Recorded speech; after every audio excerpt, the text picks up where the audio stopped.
Welcome back. This is our lecture for our final unit on three-dimensional materials. So one thing to be aware of in reading or studying fine art and fine crafts, some people will put a kind of dividing line between art, and that generally is dividing things that have a function, things that are useful, versus things that are purely decorative or meant to evoke an emotional or visual response. So we do want to return to some vocab words that we've used in the past. Utilitarian being something that is made for a functional purpose versus things that are purely aesthetic, things that don't serve a practical function but serve a higher minded, quote unquote, aesthetic experience. The issue of fine craft, though, is that quite often craft objects are beautiful in their own right, and are, although they might be useful for a particular purpose, are really meant to be enjoyed as visual images themselves. So in older art training, say 40 years ago, even 50 years ago, generally artists and craftspeople were kind of separate. Nowadays, we really see the fine crafts as being very, very much one of the visual arts. So we're going to look at some major materials or techniques that are used in craft. We'll look at ceramics first. I want you to be familiar with a couple techniques there: pinch pots, coil pots, slab pots, and objects thrown on the potter's wheel. We also want to know three types of clay. We've got red earthenware, gray stoneware, and white porcelain. Generally speaking, clay is created as minerals. Things like granite, stone, begin to decay in the earth. And in fact, in Wilmington, we have Blue Clay Road. You can actually find blue clay there still.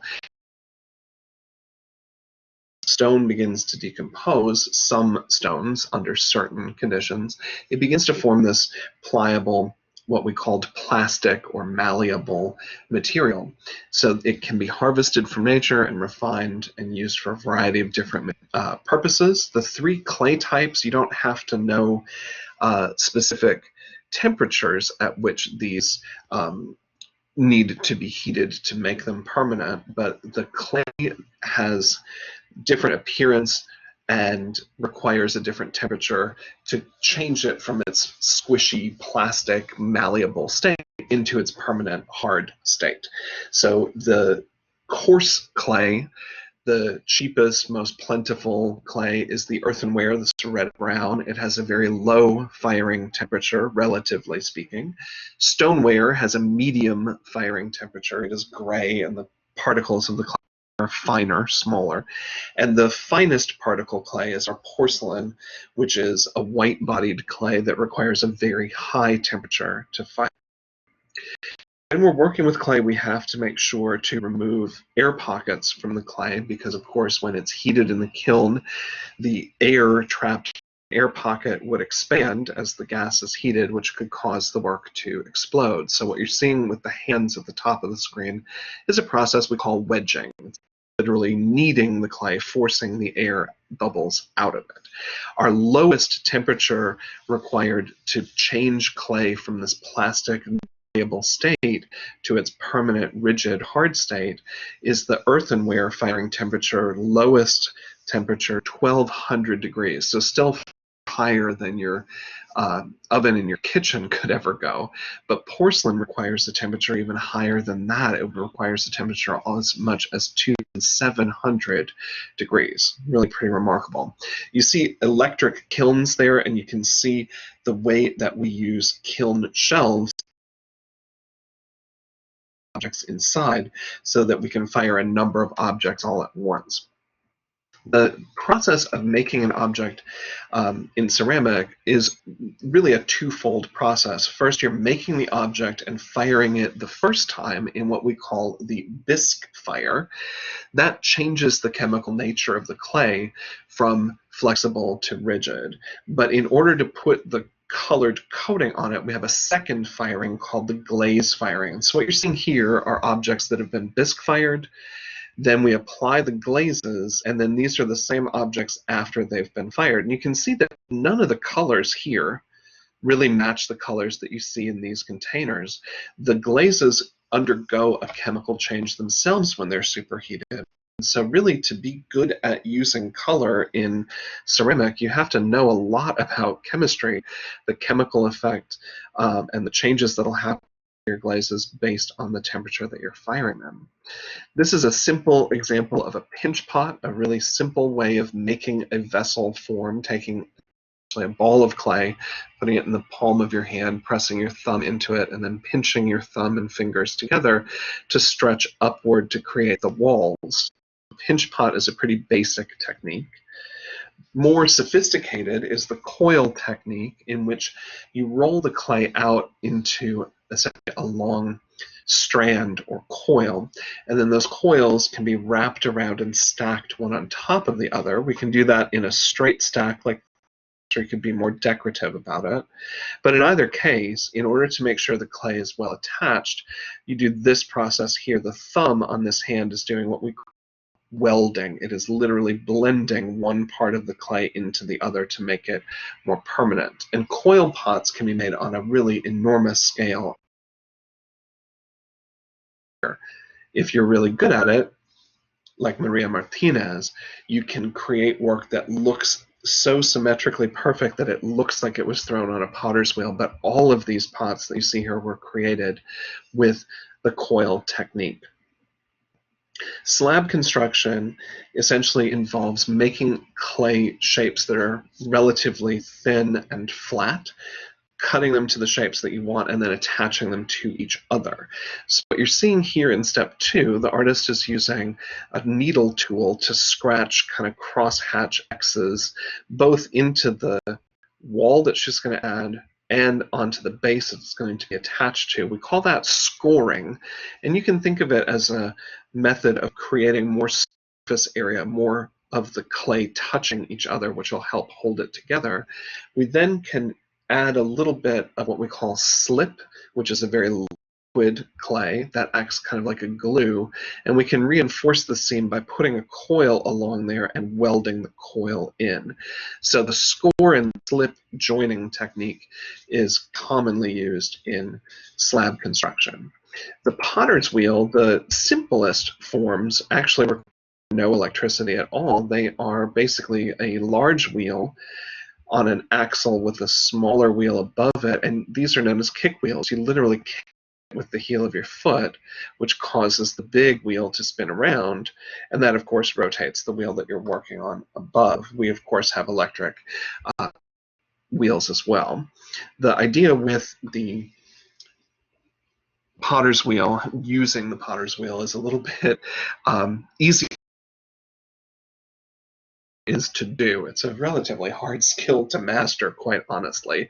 But you take your clay after it's been wedged so you have no air bubbles, you center it in the middle of the potter's wheel so it doesn't fly off or become imbalanced, and then you open it by inserting your fingers and begin to stretch and pull to shape it. And so we can create a variety of different forms using the potter's wheel.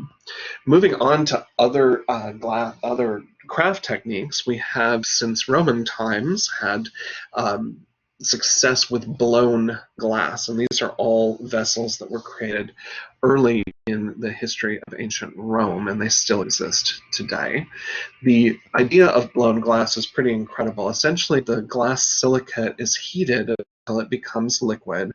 It is then basically held in place because the poles that are being used here, the blowing pipe, has to be rotated. So what you can't really see in this shot is that not only is she blowing into the end of this long metal straw, but she's also rotating this quickly to keep that blob of glass in constant motion to keep it from collapsing and falling off of the blowing pipe. The can be used to help shape things. There's an enormous number of different things that can be done to manipulate the glass itself, but it is a little bit like blowing air into a malleable material. If you are good at blowing bubbles with bubble gum, it's sort of like that. Obviously, it requires far more skill it's more dangerous and it's a more complex skill, but it's basically that idea. You're putting air into a flexible material. Most famous, most foremost glass artist, I'm sure, is Dale Chihuly. Dale Chihuly, in fact, was the founder of the first program of glass art in the University of Washington at Washington State. Chihuly is well known for large-scale glass sculptural installations. You see one here in Jerusalem at the Tower of David. He did this piece to celebrate the millennium, year 2000. Here you see the same sculptures lit at night. They're really pretty magical. He creates things that in some respects could be considered functional. These forms are obviously meant to be sculptural, but they are basically the form of bowls, but tilted and held up onto the wall. His objects quite often are really large in scale. He's really well known for these elaborate chandeliers, and my personal favorite design is his heated in-ground indoor swimming pool that has these remarkable kind of biomorphic sculptural forms in the bottom. He also works, though, in a way that's kind of similar to what we saw in the previous unit. He does drawings and paintings before he makes the objects in glass. And so here you see him experimenting with different patterns and colors and textures in 2 dimensions before creating work in glass. Probably one of his most famous pieces is this public piece that connects downtown Tacoma to the waterfront. This was opened officially in the year 2002.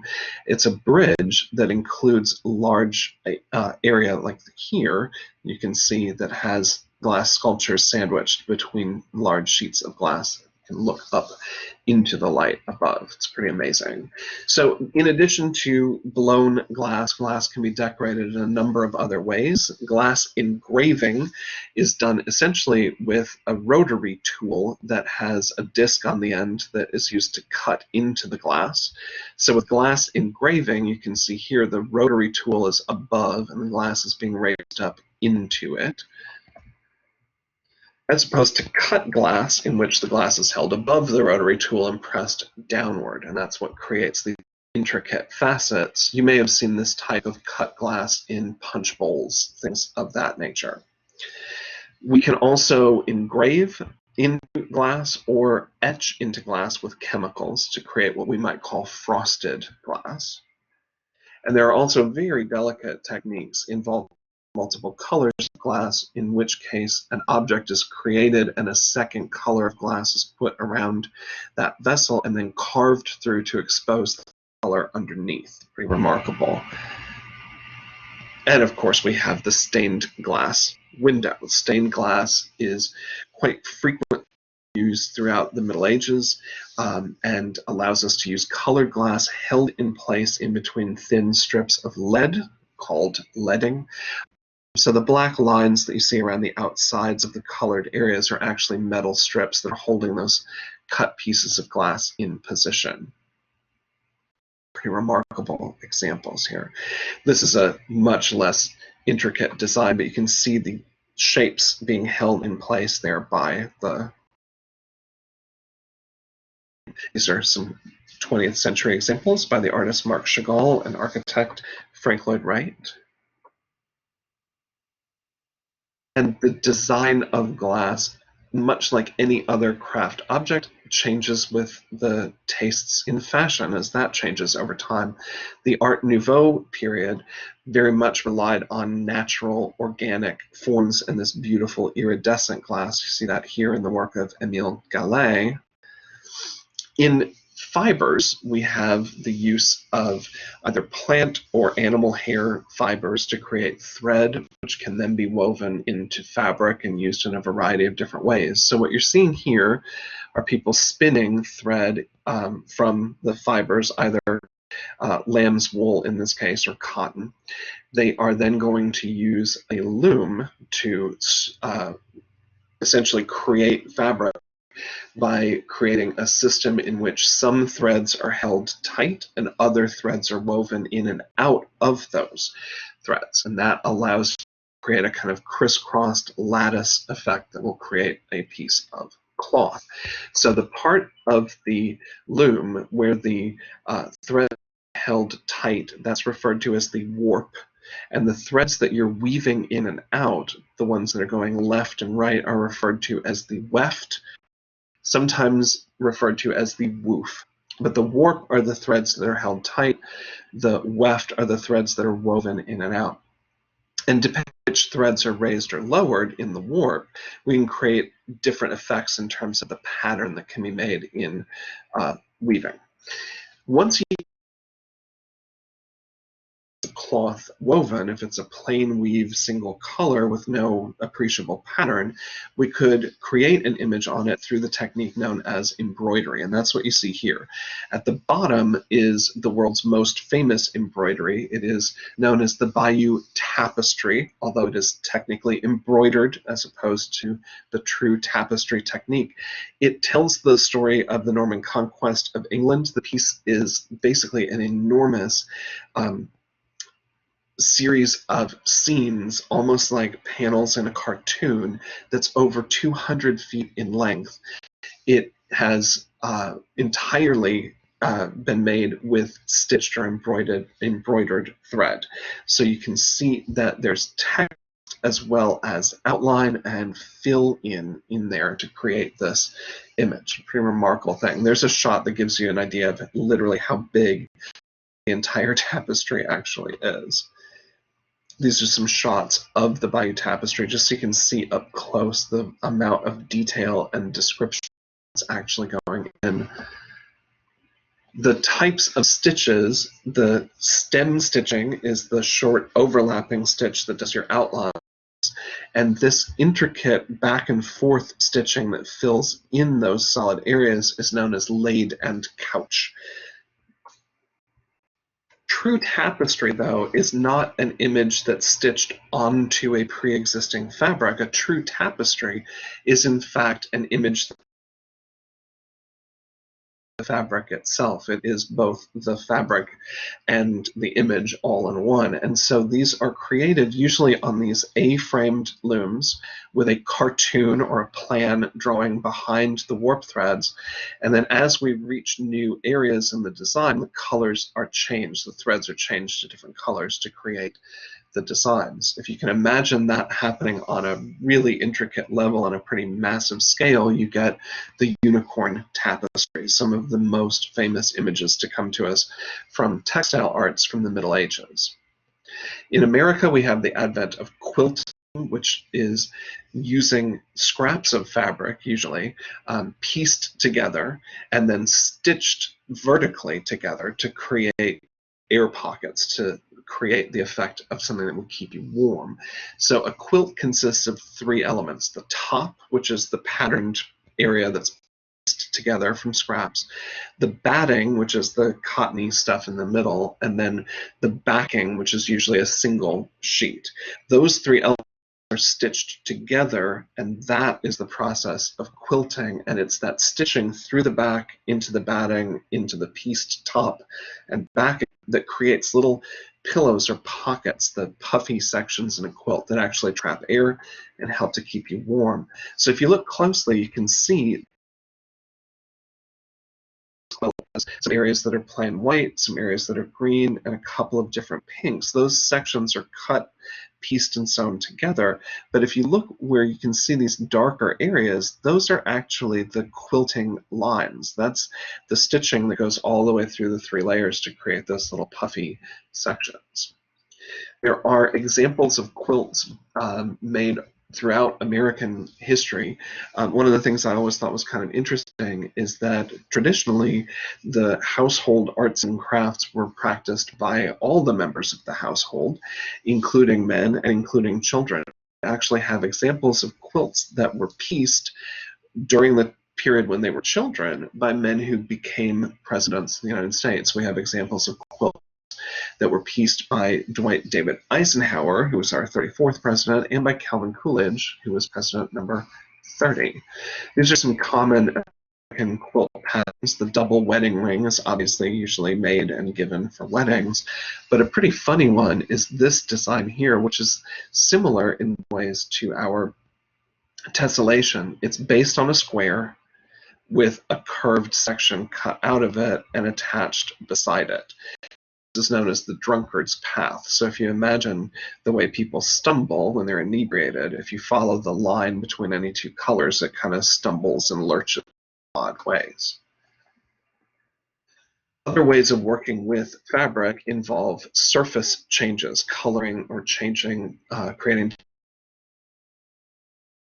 Batik is a process in which we use wax to block areas out and then dye the fabric and then remove the wax, revealing different color variations. And of course, you're familiar with tie-dyeing. When we turn to metals, we have an enormous range of techniques that are possible. One that I want you to know for the test for sure is metal smithing, blacksmithing, the work using the forge and the anvil. It's essentially heating metal and then using the mallets and tongs to be able to transform the metal when it's in the superheated state by beating it against the anvil itself. Repoussé is a technique in which we create a design on the front of a piece of metal by pressing against the inside or the back side to raise an image in relief on the outside. These are examples of repoussé objects way back to the cultures that lead us to the ancient Greeks. These are actually from the Mycenaean and Minoan cultures, which are the precursors to ancient Greco-Roman styles. So all of these are made in gold. They're tapped from the back to raise the image on the front. Filigree is essentially braided wire. We can use soldering to attach one piece of metal to another. One of the more remarkable metal techniques is cloisonné, and in cloisonné, thin wires are used to create small barriers or sections which enamel and superheated to create these beautiful effects. So where you see the metal coming through, the sort of brassy gold color is the wire in between the colored section, which is the enamel. One of the most famous examples of cloisonné comes to us from the Middle Ages. This is an object known as the Sutton Hoo purse cover. It would have been the clasp to hold closed a bag. We also use wood in fine crafts. Wood is traditionally used, of course, not only in architecture, but very often most cultures that have access to plentiful wood use it in the creation of ritual objects, whether that be masks or statues. Very often they're used in religious ceremonies. There's tons of ways of working with wood. Obviously, it can be carved. Wood can be joined together in a tongue and groove joining. It could be pegged. It could be inlaid. It could be burned to create patterns and designs. There are a lot of art techniques we've already talked about that are sort of related to the fine crafts. We can look at collage as being similar to quilting. And a three-dimensional equivalent of collage is assemblage. This is the work of Robert Rauschenberg. This piece is known as a technique that was invented called the combine painting. It combines elements of painting with elements of sculpture. The piece looks kind of bizarre. It's got a stuffed chicken in it and box that sits on top of a pillow. Feels very weird, but the title actually tells us a little bit more about it. The title is Odalisque, and an odalisque is a girl in a harem, and the traditional image of a harem slave is the girl at the far right there by the painter Jean-Dominique Ang. The image that Rauschenberg has made in the 20th century is very different from that, but if you really start looking at it, you can see that he's included images that reference sort of male sexualized images of female bodies. We also use sort of slang terms sometimes to describe women, the word chick, so you have a chicken there. The legs are often considered sexy. We've got a furniture leg, and of course the whole thing is resting on a pillow or a bed.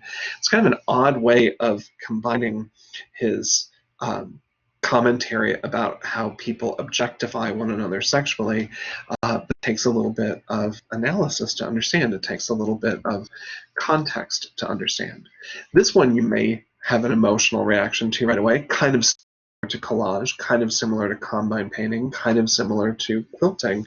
It's the work of Mike Kelly. This piece is known as More Love Hours Than Can Ever Be Repaid. The entire thing is made out of toys, stuffed animals, stuffed toys that were found in secondhand shops. So these are all things that kids loved and then gave up. So you can imagine that if you think about those as having an emotional life of their own, then they are sort of owed some respect for their service to young people. There are plenty of artists who use installation art and making it more accessible to other people that feels kind of related to the crafts. This is an installation sculpture that looks like a living cartoon. This is part of a massive installation created by an artist named Red Grooms that creates kind of a cartoon version of New York City. Obviously, that was a subway. This installation artist, sculptor, Sandy Skoglund, really does create unique, sometimes humorous installation pieces, which she poses models within and photographs, so then museums can purchase the photograph, obviously not the people, but the settings themselves are also available for purchase. And so some museums do actually own the rooms with the objects in them, obviously not the people. We certainly use installation and found object and this idea of combining things from multiple sources to create social commentary. This is the work of Gary Simmons. There was a period in American pop culture when the really expensive brand named sports shoes, especially the things like the Air Jordans, became luxury items. They were very expensive, and people did actually crimes against one another to steal the shoes, and there were in fact people who were killed in order to have these shoes. The killer would remove them from the corpse. It's kind of terrifying to think of, but in this case you can see that the shoes are gold leafed, treated like they're these kind of sacred, precious things, but then lined up against the height chart behind a line of suspects in Identity Parade. You can also think about artists making art out of just ideas, and that's what's happening here. This is the work of Fred Wilson, who's an African-American sculptor. He's best known, though, not for making things, but for rearranging them. At the invitation of these museums, he goes in and looks at the objects the museum owns and then rearranges them to create a different experience, a different narrative. The example at the bottom is probably the most compelling. These are slave shackles with fine objects in pewter and silver that would have come from a plantation big house or mansion, and the case is now relabeled just metalwork. So it really causes you to think about what the slave had to experience in order for the owners of the plantation to be able to afford these luxury items. Same thing with the woodwork example here. There's a whipping post surrounded by chairs from inside the building. So those would never have been shown together in the way the museum was normally laid out. So Wilson's work creates this kind of new understanding by recontextualizing the objects. Performance art is another category for us to look at that is kind of a hybrid. It's a combination of art approaches. Usually performance art is most similar in people's minds to theater, but in theater we usually have a script. There's usually a director who is in charge of deciding how the piece is going to be presented. Multiple actors work together, but the script keeps the plot the same, keeps the story the same, and the performance is essentially by and large identical night after night. With a performance piece, very often the person in the performance is the writer of the piece, is the director of the piece. Usually it involves audience participation, at least in viewership, if not direct action. And usually the piece cannot be recreated exactly the same way each time. It also doesn't result most often in the creation of a permanent art object. So they are visual experiences somewhat similar to dance and theater, music, somewhat similar to sculpture and painting, but they're really kind of their own event. The earliest performance art in this country were quite often referred to as happenings in the 1960s, and that's what you're seeing here, is a piece by a performance artist named Alan Capro, created this piece called Household. And in the creation of the piece, he divided his audience along gender lines. So the men went off on one and built a tower out of found object trash. Women, meanwhile, were separated and built a nest-shaped object out of trash. And then the two groups creations.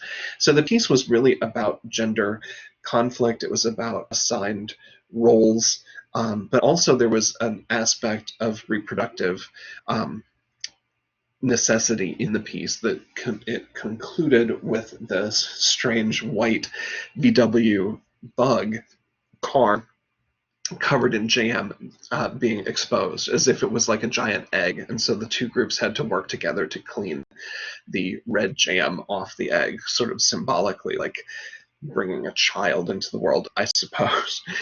Not every performance piece is going to appeal to each audience member, but I think the best performance pieces are the ones that do make you stop and think about other concepts other than just what is being shown to you in these strange events. Joseph Beuys was a performance artist who became really well known for pieces like this Coyote.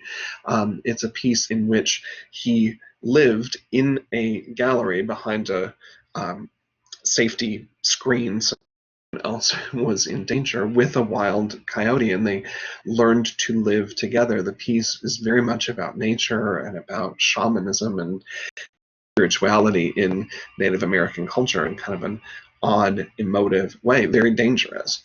Some sculptors or performance artists are to subject themselves to pain. This is the work of Chris Burden, who has crawled over broken glass and willingly been shot in the arm. Fan of what he does personally.